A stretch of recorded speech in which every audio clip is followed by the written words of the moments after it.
Hello viewers, welcome to my channel দাঁতনের প্রাকৃতিক দৃশ্য। আজকে আমরা দাঁতন ছাড়িয়ে চলে এসেছি নদিয়া জেলাতে।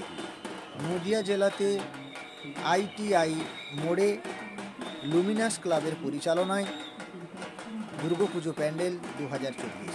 চলুন আজকের ভিডিও শুরু করা যাক। আজকে আমরা বেরিয়ে পড়েছি নদিয়া জেলাতে পুজো দেখার জন্য। ঠিক শুভ সন্ধ্যার সময় আমরা পৌঁছে গেছি।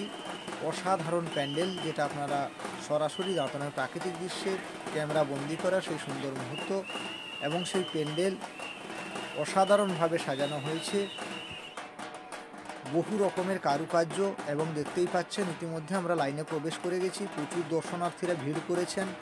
আজ তারিখটি হচ্ছে 5/10/2024। সন্ধ্যার দিকে আমরা বেরিয়ে পড়েছি। দেখতেই পাচ্ছেন এখানকার ক্লাবের সকল কার্যকর্তা থেকে শুরু করে মেম্বারদের জানাই আন্তরিক শুভেচ্ছা এবং অভিনন্দন। দাঁতনের প্রাকৃতিক দৃশ্যের পক্ষ থেকে আপনাদেরকে অশেষ অশেষ ধন্যবাদ জ্ঞাপন করি, কারণ আপনারা প্রতি বছরের ন্যায় এবছরও আপনারা সেই অসাধারণ প্যান্ডেল নিয়ে সবার সামনে হাজির করেছেন এই অসাধারণ প্যান্ডেল। ভিডিওটি প্রথম থেকে শেষ অবধি দেখতে থাকুন, এবং পুজো প্যান্ডেল 2024-এ নতুন নতুন বড় বড় প্যান্ডেল দেখার জন্য আমাদের পেজটিকে ফলো দিয়ে দিবেন।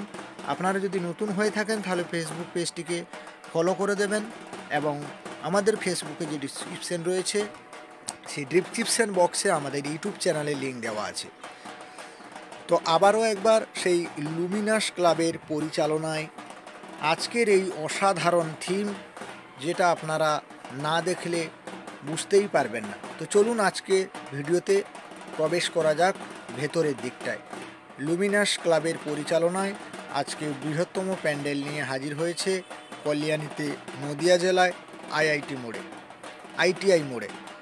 তো চলুন আজকের ভিডিও খুবই গুরুত্বপূর্ণ। গেটের প্রথমে ঢুকে দেখলাম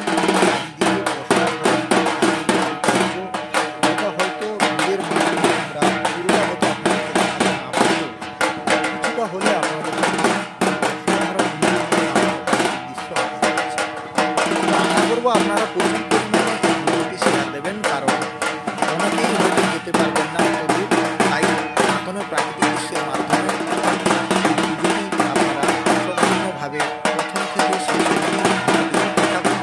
অবধি আপনাদেরকে প্রচুর ভালো লাগবে, এবং শেয়ার দিন। আপনাদের মূল্যবান বক্তব্য কমেন্ট বক্সে ভিডিওটি কেমন লাগলো।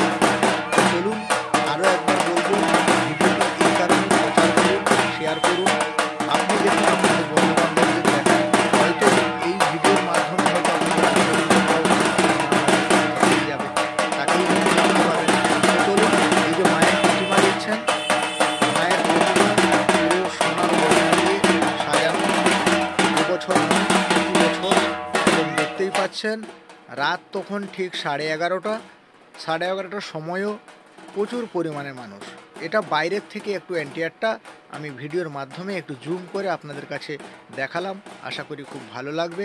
দেখতেই পাচ্ছেন প্যান্ডেলের সামনে জলের ফোয়ারা এবং প্রচুর দর্শনার্থীদের ভিড়, এবং তারা সেলফি এবং ভিডিও করার জন্য খুবই ব্যস্ত, এবং পুলিশ প্রশাসন রয়েছে, ওনারা খুব সুন্দর করে লাইনের মাধ্যমে এবং আজকে এই সুন্দর প্যান্ডেল দর্শন করার জন্য তাদেরকেও দাঁতনের প্রাকৃতিক দৃশ্যের পক্ষ থেকে আপনাদেরকে ধন্যবাদ জ্ঞাপন করি, কারণ আপনাদের জন্য সবাই সুষ্ঠুভাবে এবং সহপরিবারে গিয়ে সেখানে আনন্দ করছেন এবং এনজয় করছেন এই পুজোর প্যান্ডেলগুলি। তো চলুন আজকের এই ভিডিও প্রথম থেকে শেষ অবধি আপনারা দেখতে থাকুন, আশা করি আপনাদেরকে প্রচুর পরিমাণে ভালো লাগবে। তো আমরা ইতিমধ্যে আবারও একবার সেই ভেতরের এন্টিয়ারটায় ঢুকে গেছি। আমরা একটু আগে চলে গেছি এবছর পুজো দেখানোর জন্য, কারণ ষষ্ঠী থেকে প্রচুর ভিড় হবে, তাই আমরা আগে ভাগের থেকে ভিডিও নিয়ে হাজির হয়ে গেছি আপনাদের সামনে। আজকের এই ভিডিও কেমন লাগলো আপনাদের মূল্যবান বক্তব্য অতি অবশ্যই কমেন্ট বক্সে দেবেন, এবং ভিডিওটি আপনার বন্ধুবান্ধবদের দেখাবেন শেয়ারের মাধ্যমে। এই যে দেখতে পাচ্ছেন উপরের সিলিংগুলো অসাধারণভাবে নিখুঁত কারুকার্য এবং অসাধারণ লাইটিংয়ের মাধ্যমে এবছর এই প্যান্ডেলটিকে খুব সুন্দরভাবে সাজানো হয়েছে। এবং আবারও একবার দেখাবো সেই প্রতিমা দর্শন। প্রচুর পরিমাণে মানুষের ভিড়। সবাইকে ধন্যবাদ। সুস্থ থাকুন, ভিডিওটি প্রথম থেকে শেষ অবধি দেখতে থাকুন। নমস্কার।